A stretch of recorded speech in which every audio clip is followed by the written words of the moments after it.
While a general contractor is an all-around skilled and knowledgeable person, he doesn't specialize in any one area of construction. A roofer is responsible for protecting the entire home from the elements. In addition to the roof, a roofing contractor will make sure that the shingles he or she installs is properly insulated to prevent heat loss. They can install a roof over an existing roof, or install a brand new one. They are legally required to complete the work, and they can give you a written estimate.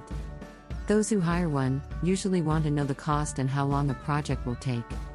When you're hiring an expert, you'll want to be sure the price quoted by several different companies is fair. It's also important to check the warranty period of the work done by these companies. The next step is to determine what type of payment schedule you'll be required to make and the types of shingles you want.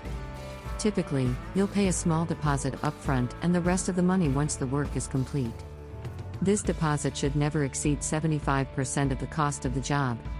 There are three main types of payments that you can expect to make with a roofing contractor.